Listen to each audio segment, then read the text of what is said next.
ക്യാൻസറിനെതിരെ പൊരുതാനായി Calicut city service സഹകരണ ബാങ്കും MVR cancer സെന്ററും സംയുക്തമായി അവതരിപ്പിക്കുന്ന ക്യാൻസർ ചികിത്സാ സഹായ പദ്ധതിയാണ് മാസ് കെയർ.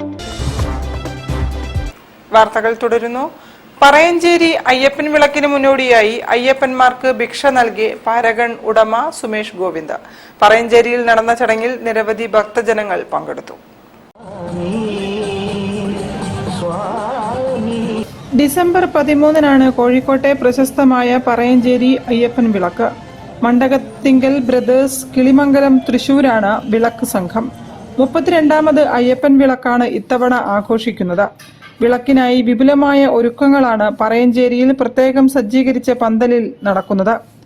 വൃശ്ചിക മാസത്തിൽ എല്ലാ ദിവസവും അയ്യപ്പന്മാർക്കായി ഭിക്ഷ പന്തലിൽ ഒരുക്കുന്നുണ്ട്.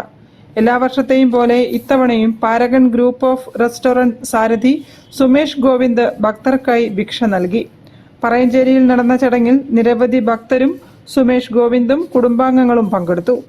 ഡിസംബർ 13-ന് അയ്യപ്പൻ വിളക്ക് ദിവസം ശ്രീ ഗുരുവായൂരപ്പന്റെ സ്വർണ്ണ തിടമ്പേറ്റുന്ന ഗജവീരന്മാരുടെയും താലപ്പൊലി, പഞ്ചവാദ്യം, കർപ്പൂരാഴി, വിവിധ ക്ഷേത്ര കലാരൂപങ്ങൾ എന്നിവയുടെയും അകമ്പടിയോടെ പാലക്കൊമ്പ് എഴുന്നള്ളിക്കും.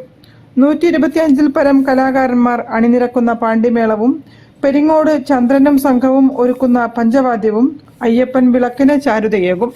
ഉച്ചയ്ക്ക് അന്നദാനവും ഒരുക്കും.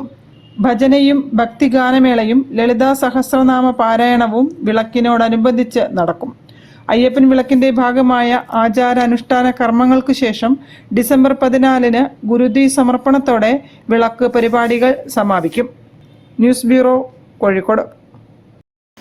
27ാമത് സീനിയർ സ്റ്റേറ്റ് തൈക്കാണ്ടോ ചാമ്പ്യൻഷിപ്പ്